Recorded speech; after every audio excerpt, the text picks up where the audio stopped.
In this review, we'll have a look at the Canon 77D and the Canon Rebel T7, also known as the 2000D. I'll tell you what these cameras can do well, but we'll also cover issues that they both have. So first off, how portable are these two cameras? As far as DSLRs go, neither of these two cameras is particularly large, making them perfect to just throw in your bag and head out to take some photos.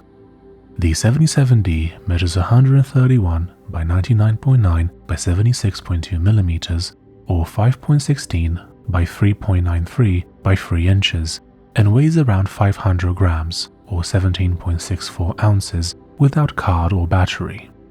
The T7 measures 129 by 101.3 by 77.6 mm or 5.08 by 3.99 by 3.06 inches and weighs in at around 475 grams or 16.76 ounces. As you can see, they are equivalent in terms of physical size, making both of them rather portable and low profile. Obviously, this can change quite quickly depending on which lenses you choose to use with them. In terms of build quality, they are equivalent. The 77D is made out of aluminum alloy and polycarbonate resin, while the T7 is made out of polycarbonate resin with glass fiber and a special conductive fiber. Okay, so they're portable and they look cool. Can they take good photos? The lens you end up using will drastically affect the resulting images, but since I don't know what you'll use, let's discuss strictly what the contribution of the camera is. Let's start off with the sensors. The 77D has a 24.2 megapixel 22.3 by 14.9 mm APS-C sensor. The T7 has a similar size sensor offering 24.1 megapixels. In terms of processor, the 77D has the Digic 7, whilst the T7 has the Digic 4 Plus. The difference in processor is very significant, as the Digic 7 has way better autofocus, is a lot faster, produces better results in low light conditions, and can do way more photos in continuous mode. We'll get into that in just a second. In terms of ISO, the 77D can do 100 to 25,600, expandable to 51,200. The T7, on the other hand, can only do 100 to 6,400, expandable to 12,800. Generally, you want to keep ISO on the lower end whenever possible, but due to the Digic 7 processor, the 77D will produce cleaner images when the ISO has to be bumped up higher. Okay, what about autofocus? The 77D offers up to 45 cross-type AF points and the legendary dual-pixel AF system. The T7, on the other hand, only offers 9 autofocus points and no dual-pixel AF. In simple terms, this means that the 77D is way better at autofocusing, despite actually being a bit older than the Rebel T7. This difference in autofocus capability will show up even more when doing video, but we'll get into that in a bit. What about shutter speed? If you want to capture fast-moving subjects like in sports or wildlife, can these cameras do that?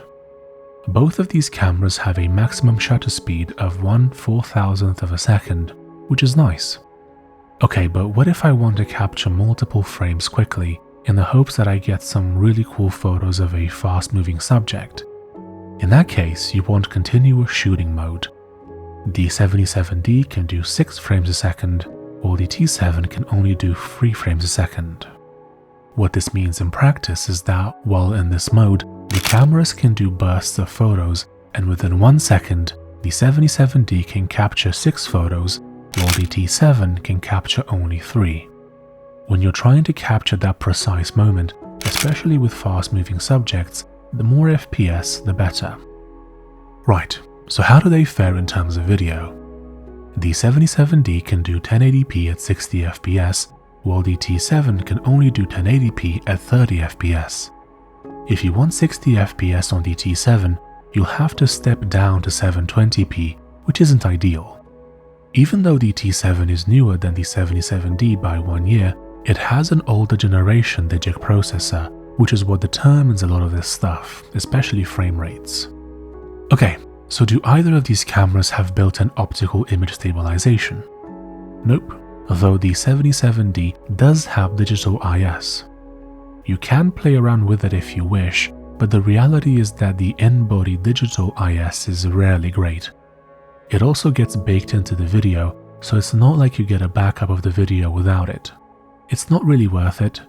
It's always best to just film something shaky and then stabilize it in Premiere or whichever software you use, especially as this stuff is always getting better and better.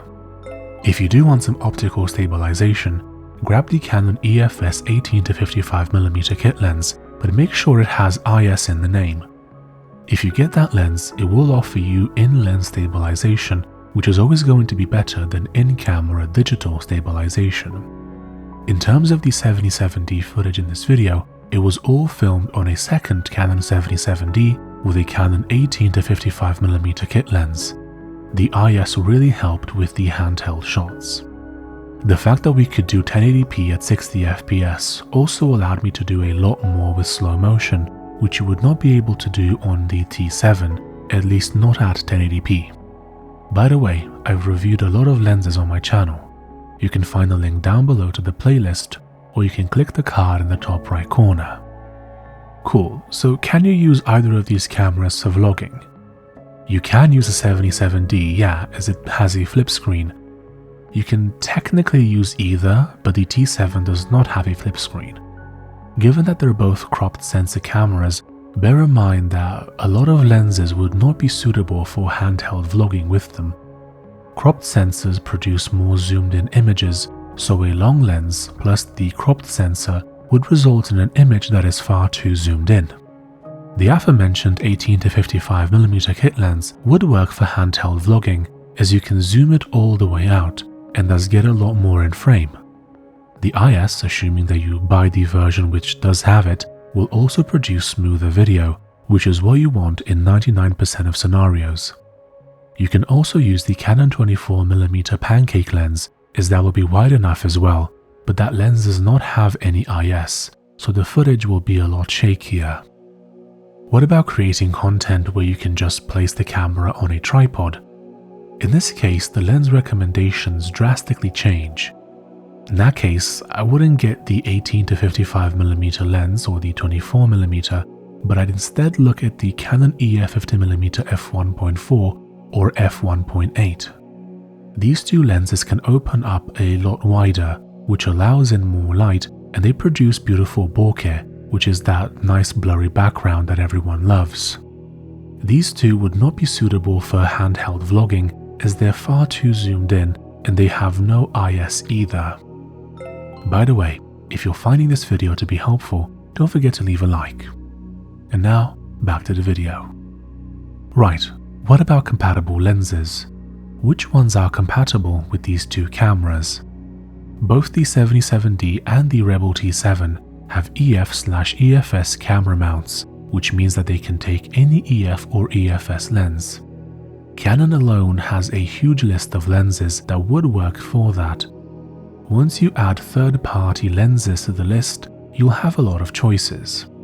Now, just because you have a lot of choices, this isn't always a good thing. The sheer amount of options can be intimidating, which is why I recommend you have a look at my Canon lens playlist. You can find the link down below or click the card in the top right corner. What about displays? Both have decent screens on the back, which are perfectly fine. You don't really need much in that regard. As mentioned earlier, the 77D screen is articulated, so you can turn it around and flip it. This is useful for preserving the screen itself, as you can flip it and turn it around, thus protecting it when it's in your bag. The 77D also has a small LCD display at the top, which I love as it displays your settings, and it also looks really cool. Not everyone likes that aesthetic, but I'm personally a big fan. The T7 has a fixed screen on the back, and it does not have a top LCD. Okay, how easy are they to use? Both of these cameras have similar setups when it comes to buttons and knobs, though they are arranged differently, as the 77D has the camera hinge on the left. You get a physical dial on the top, which allows you to physically switch between modes, which is fantastic, and both cameras have this. What's also notable is that the 77D has a wheel at the bottom right, which allows you to smoothly scroll through photos as opposed to buttons. What about storage? Does either of these cameras have a dual SD card slot? Neither of them does, no. This is more of a high-end feature and can't be found on entry-level or mid-level cameras. The point of such a feature would be that you can get backups of your photos in real time, as the cameras can save each photo on both cards simultaneously. If you're doing pro gigs, even in the event that the SD card fails, you can still recover everything from the second SD card. SD card failures are not common, especially if you have multiple SD cards that you cycle through over time, but it is theoretically possible. What about connectivity? The 77D offers Wi-Fi, Bluetooth and NFC connectivity, while the T7 only offers Wi-Fi and NFC. I personally don't use wireless connectivity features, but I know a lot of other people do, so it's good to know that both cameras offer decent options. Okay, so both of these cameras are quite versatile. How long will they last me when I'm out and about taking photos? The Canon 77D uses the LPE17 battery, while the T7 uses the LPE10 battery. In terms of actual numbers of photos, the 77D can do around 600, while the T7 can do around 500. There are multiple factors that can affect this, such as how much you are using the screen, how old the batteries are, and even the air temperature. It's always good practice to carry a couple of spare batteries with you just in case, especially if other people are involved in the shoot. Cool, so how long will these cameras last me overall? Well, neither of them has weather sealing, so you do have to be careful about that. I wouldn't use them in the rain or expose them to the elements in that way. In terms of actuations, they're both rated for around 100,000. Due to the mechanical nature of cameras, they are rated for a certain number of clicks. In the case of both of them, that number is 100,000. Every time you take a photo, the camera goes click, and that's another actuation right there. If you do a bit of quick maths, 100,000 photos at an average rate of 10 photos per day should last you for nearly 30 years. Other components of the camera are likely to fail before that, and of course I'm assuming that you start off with 0 photos, which, given that you're likely to buy these cameras second-hand, the maths might have to be adjusted slightly. When you do purchase the camera, make sure you double-check the listing to see how many photos it has already taken. Alright, so in conclusion, which camera should you buy? The Canon 77D or the Rebel T7? So, as you can tell from the review so far, the 77D is a step above the T7 in basically every regard. If you're just getting started and you want to buy your first camera, you don't really need the 77D. It has a lot of really cool features, sure, but if you just need to learn, the T7 will do just fine. If, on the other hand, you've already done quite a bit of learning and you'd like to graduate to something more mid-range, the 77D is the way to go. With that being said, if the 77D is still not quite advanced enough and you'd like to graduate to something even more advanced, feel free to have a look at the camera review playlists on my channel. You can find links down below or click the card in the top right corner. I've reviewed all sorts of cameras from the Canon 77D and 7D Mark II to the Canon R and Canon R5. Do you have any questions? Feel free to leave a comment down below and I'll do my best to get back to you. If you'd like to purchase any of the items I've mentioned in this video or see how much they cost in your country, I have a link down below where you can view them. Thank you for listening. Don't forget to leave a like, subscribe and hit that bell, and I'll see you in the next one. Bye bye.